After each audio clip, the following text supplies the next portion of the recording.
سلام دوستان، عباس هستم. خوش اومدید به چنل خودتون. امروز هم طبق روال روزهای گذشته و ویدیوهای گذشته به طبیعت اومدم برای معرفی یک جاذبه گردشگری و توریستی که با یه صحنه مواجه شدم. یه چند تا پرنده رو دیدم که افتاده بودن، از تشنگی هلاک شده بودن. خیلی ناراحتم کرد و به جای معرفی جاذبه تصمیم گرفتم که یک کار خیر و خداپسندانه بکنم برای پرندگان و حیوانات طبیعت. من به اون پرندگان آب دادم، یکم استراحت که حالشون خوب شد و دوباره برگشتم به دامان طبیعت و تصمیم گرفتم از این به بعد به هر جایی که میرم سفر میکنم، به کوه، طبیعت، هر جا در حد توان بتونم یه چند تا آبشخور در اون مکان درست کنم. امروز هم چون واسه کار دیگه اومده بودم، وسایلم کم بود، با وسیله‌ای که از خود طبیعت جور کردم تصمیم گرفتم که این آبشخور رو درست کنم. بریم برای ادامه ویدیو و کار. دوستان، واقعا طبیعت قشنگیش هم با همین حیوانات و پرندگانشه. ما هم اگه بتونیم به اونا کمک کنیم کاری، مثلا امروز من خدا شاهده خیلی ناراحت شدم این صحنه رو دیدم و چون امکاناتم محدود بود، با چیزایی که در دست داشتم و دسترسم بود تصمیم گرفتم که این کار رو انجام بدم. چون خیلی اعصابم بدجور خراب شد. پرنده بیچاره تشنگی داشت هلاک میشد. خیلی اعصابمو خراب کرد. الانم من تصمیم گرفتم که با همین امکانات محدودی که در اختیار دارم اونو واسه این حیوانات درست کنم. چون طبیعت هم قشنگیش، زیباییش به واسطه همین حیوانات و پرندگان و خزندگان و خلاصه اینا هم حق زندگی دارن. جوری که ما خودمون حق زندگی داریم، اینا هم حق زندگی کردن دارن. ولی ما باید به اینا کمک کنیم. دوستان، منم از این به بعد به امید خدا تصمیم گرفتم به هر جا و هر مکانی، هر نقطه، هر شهری رفتم، سفر کردم و شرایطشو داشتم، میخوام این کار رو ادامه بدم. من خودم شخصا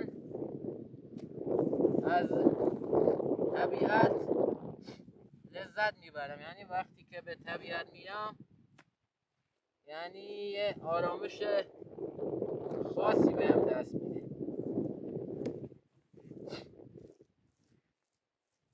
از شما دوستانم میخوام که حمایتم کنید و هم استانیای عزیز، استانهای همجوار، هر جایی که میدونن به این کار، به این سبک و ایده نیاز داره، اگه خودشون میتونن خب دمشون گرم. اگه هم نمیتونن به من معرفی کنن جایی که اگه بتونم به اونجا برم، شرایطش رو داشته باشم، با کمال میل میپذیرم و میرم انجام میدم. چرا که نه؟ چرا نرم؟ چرا طبیعت، این حیوانات، آدم کیف میکنه. جوری که میریم در طبیعت تفریح، سفر، خوشگذرونی میکنیم، باید در کنارشم یه کاری انجام بدیم واسه این طبیعت و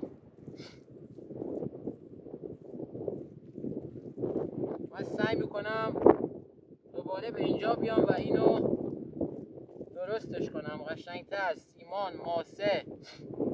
ولی بعضی جا حالا صعب العقوله به قول گفتنی، شرایط بردن ماسه، سیمان و امکانات زیاد رو نداریم. با امکانات ناچیزی که داریم هم میتونیم کار رو پیش ببریم. دوستان، از شما دوستان عاجزانه تقاضا میکنم تا جایی که میتونید با طبیعت مهربان باشید. یعنی واقعا این گذشتگان ما برای ما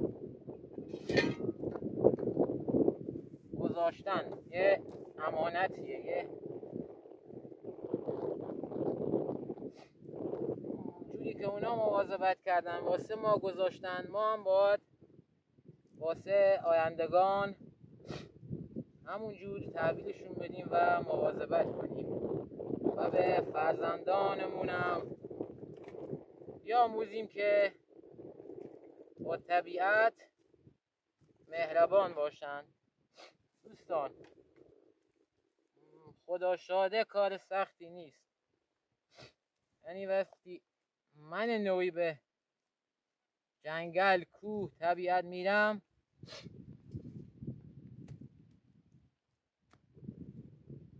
کارهای خیلی راحت،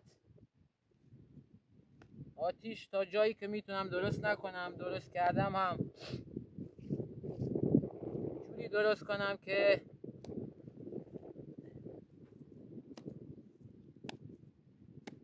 باعث آتش سوزی و ضربه زدن به درخت ها نشه. از خونه با خودمون زغال، گاز، پیکنیک، غذای آماده ببریم، به درخت ها آسیب نرسونیم، خیلی خوبه. من دیدم به یارو گفتم آقا فلانی نمیشه خونه مثلا یه کم زغال بیاری؟ یارو اینجوری گفته بابا ول کن، حوصله داری؟ پای درختا چیان؟ درسته این درختا در دسترس ما هستن، ولی که واسه این نیستن که ما اونا را قلقم کنیم و آتیش روشن کنیم و بسوزونیم. اینا امانتن دوستان، امانتی که از گذشتگان واسه ما مونده. ما هم باید واسه آیندگان، بچه ها، فرزندان، کلن اینو حفظ کنیم.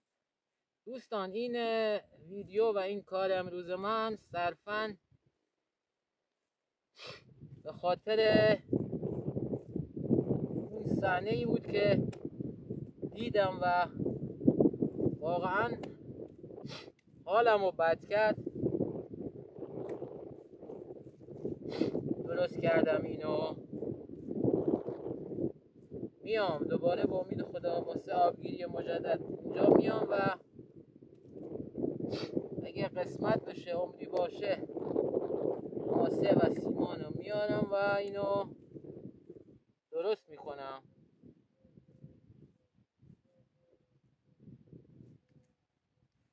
از شما دوستانم میخوام اگه این کار بنده رو